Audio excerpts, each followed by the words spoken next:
STF proíbe destruir conteúdo obtido por hackers nos celulares de Moro, Deltan e membros da Lava Jato.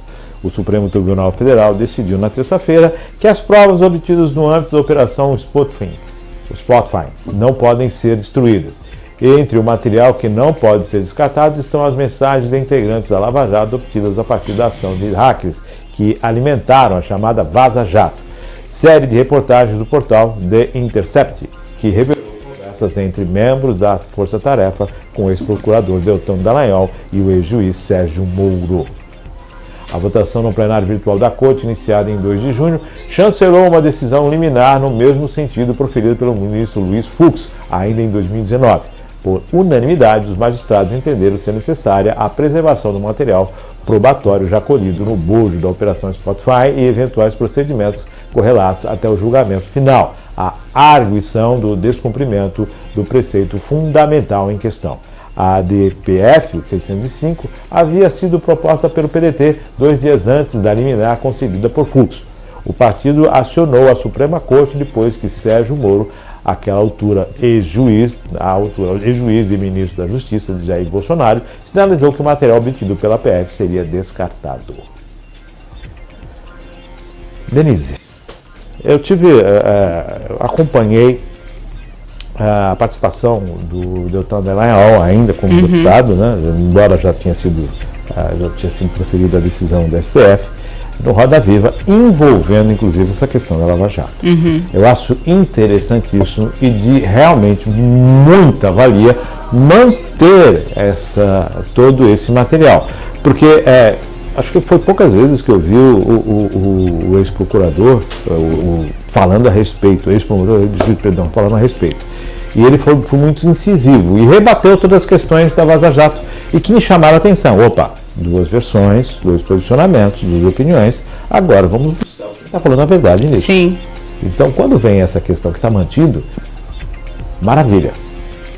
Sim, que seja mantido, muito embora eu reafirmo aqui a questão das provas obtidas de forma, ilícitas, mas enfim, toda essa questão que houve do Intercept, esse vazamento, foi o que ensejou a Vaza Jato, como dizem, E eu defendo aqui o argumento de que a Lava Jato teve muitos abusos. Na época, como advogado, eu disse muitas vezes, logo no começo, essas decisões do Sérgio Moro, isso vai trazer problema, é ilegal. Não tem como você dizer, mas os fins justificam os meios. Não. Ou você faz tudo da maneira correta, ou então você abre precedente, você lá na frente vai acontecer uma anulação, como houve, Tanto como está acontecendo várias anulações. Como está acontecendo vários. O Sérgio Cabral está solto aí, passeando na praia e tantos outros, Então, mas já que está nesse ponto, tem essas provas que não sejam destruídas, que sejam preservadas até que se aclare tudo. Acho que a decisão no Roda Viva me parece correta. Estava um jornalista da Intercept, e ali foram trocados, foram confrontados, e realmente vale a pena você buscar e assistir esse programa para você tirar suas conclusões, Eu acredito que a manutenção dessas provas é realmente necessário. Sim. Se traga à luz, como diria um amigo nosso, vamos acender a luz e mostrar realmente o que está acontecendo ali, Exato. Essas provas, se realmente foi colocada de forma correta, se foi feito como declara a Vaza Jato, se a interpretação é correta, se foi mudada, tirada de contexto, tudo isso tem que ser colocado. Sim, precisa ser colocado e aclarado, para que venha à tona. Na verdade, as ações da Lava Jato, presidentes em outros países, ex-presidentes estão sendo presos. Sim. Então, olha só a repercussão de tudo isso. E se o negócio começou errado, pode estar sendo injustiçado alguém, ou se na verdade alguém que deveria ser culpado não tem que ser julgado. Tem que ser julgado, exatamente. É como a gente falou aqui no começo do programa, Volta-se tudo e refaz. Mas que essas provas sejam preservadas, o que der para utilizar, que seja utilizado e vamos refazer, Infelizmente, a Lava Jato teve, sim, esses excessos, esses erros, o que acabou prejudicando. Será que foi a vaidade? Será que foi o calor da emoção? Será que foi a intenção? Qual é o fundo disso, Por que ocorreram erros que parecem ser erros que foram que eram tão nítidos, né? Olha, se não fizer dessa forma não vai dar certo. Eu não estou usando esse termo aqui, erro, mas que foram teses defendidas pelo ministro Sérgio Moro. O STJ validou muita coisa, né? O TRF, que julgou o presidente Lula na época, enfim, ele foi condenado em muitas instâncias. Então, no direito a gente diz que não tem, tudo depende, né? Não tem exato. É uma interpretação. É uma interpretação. Enfim, mas voltando na questão da vaidade, né, no início da Lava Jato, você para pensar, você é um juiz, né, comum. Hoje, senador Sérgio Moro era um juiz de uma vara comum, que estava lá em Curitiba, assim como nós estamos aqui pertinho do fórum, né? Sim. Enfim, e cai no seu colo um caso de corrupção, né? Embora tenham tido abusos, né? Abusos foram cometidos no conduzir do processo e muita coisa, mas eu acho que a oportunidade de você combater a corrupção e colocar, né, de fato na cadeia ou responsabilizar penalmente essas pessoas grandes é uma coisa que nunca aconteceu no Brasil. Nós não tivemos um caso desse. Então, eu acho que essa oportunidade de você punir essas pessoas, poxa, caiu aqui no meu colo, e aí começa a aparecer, né, o doutor Deltan, vou chamar de doutor, era deputado, mas foi procurador, ele fala isso, que você puxava um fio do novelo e vinham coisas assim escabrosas, né? Tanto que foi uma força-tarefa, se falava na época, né, para desvendar, porque a coisa era enorme.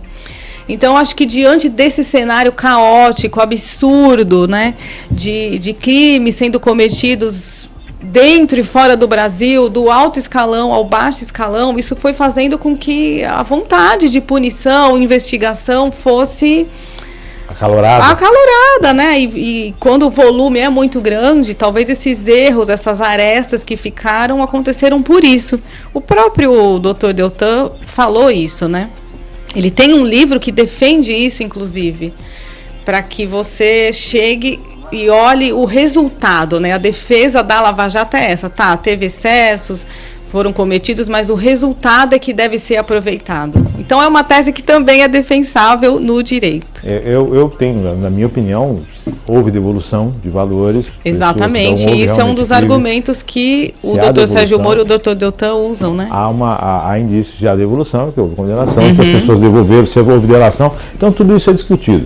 Há questão também do deputado, do senador, da família, através dos grampos da polícia, foi detectado que existia uma ação, né, para sequestro, alguma Exato. Quer dizer, tudo isso tem um tamanho muito grande. Então, de repente, começando a puxar esse fio da meada, é excelente para o Brasil passar limpo muita coisa. Sim, e eu acho que ficou uma grande lição, viu, Márcio? A gente sabe que a corrupção, infelizmente, ela é endêmica no Brasil, ela acontece desde daqui do baixo até o alto, não vai acabar, não acabou com a Lava Jato, mas eu acho que ficou pelo menos um alerta, né? Vamos roubar pouco. Eu costumo Vamos roubar menos, né? A lei que sempre foi executada no país, a lei que tem mais vigência, é aquela que nunca foi promulgada, nunca foi estabelecida, que é a lei de Gerson, levar vantagem em tudo. Exato. A grande lei que se fala, a lei de Gerson, a declaração do jogador, quando ele falou, o negócio é levar vantagem em tudo. Sim, certo? sim. E aí ele levou vantagem, mas relacionada ao futebol, claro, mas se aplicou aí nas ações de muitos aí, envolvendo essa questão do dinheiro público. Outro ponto é que estão colocando tanto o Deltan quanto o Moro numa escala de projeção nacional e mundial. Toda essa situação, estão se criando ícones. Já são ícones e estão se estabelecendo uma condição de ícones maior. E lembrando que politicamente, de repente, não é muito salutar deixar esses dois. Eu tenho uma opinião sobre isso e eu acho que a esquerda, né, está dando um tiro no pé quando faz isso. Exatamente, essa caixa, as bruxas, e o doutor Deltan eu acho que ele, como deputado, ele é muito inteligente, ele foi procurador, né, durante muitos anos, então essa soma no Congresso, tanto dele quanto do Sérgio Moro, e eles combateram de frente, né, a corrupção, então por exemplo, se você está numa CPI ou discutindo algum assunto, você tem um olhar técnico e eles têm. E isso seria muito proveitoso lá. Então, talvez a esquerda, né, o governo tenha ficado com medo disso. Esses caras vão começar a investigar, a questionar. Contudo, tirar eles de cena da maneira como... Ele, né, o Deltan, da maneira como fizeram, eu acredito que foi um tiro no pé. Os Moro também estão seguindo pela mesma... Sérgio Moro vai pelo mesmo rumo também. A Comissão de Ética do Senado tem 13. Então. Vão ser analisados pedidos na comissão. E essas pessoas vão ser projetadas, né? Numa próxima eleição, não sei se eles vão estar elegíveis ou não, e parece que o Deltan vai ficar 8 anos sem poder concorrer a nada, né? Ainda cabe recurso, mas enfim. Tudo no julgamento, recurso. Mas essas pessoas vão ser o nome, possivelmente, né? Serão o grande nome do combate à corrupção aqui. E aí você imagina, você tem uma eleição onde houve uma diferença pequena, né? Então eu costumo dizer que o governo atual é um governo que teve seus votos favoráveis e os votos contrários e a grande abstinência. Né? As pessoas que falam, sim, não vou votar, vamos me abster de votar, não vou lá votar. E se eu fosse o governo, se eu fizesse parte do governo, era uma questão que eu avaliaria com muito cuidado e muito carinho. E é uma coisa que o governo está deixando passar batido. Tem que se observar que pode existir mais Deltans e mais Mouros por aí. Então, exato, o presidente Lula fala muito para os eleitores dele. E ele governa para um Brasil inteiro, né? Essas pessoas que não votaram nele, né? E as pessoas que não votaram, que se abstiveram, e se essas pessoas resolverem se insurgir, não apoiar? Então, assim, ele ganhou a eleição, mas... termômetro eleição para os municípios e câmaras municipais no ano que vem. Vai ser um grande o grande termômetro. O ano que vem vai ser, assim, o divisor de águas para a gente saber, né? Quem vai correr, para que lado do muro as pessoas vão correr. E o que está passando na cabeça do Então, cidadão. não me pareceu acertada não terem tirado o doutor Deltan, porque levantaram aí mais uma... Acho que utilizaram uma munição desnecessária. Exatamente.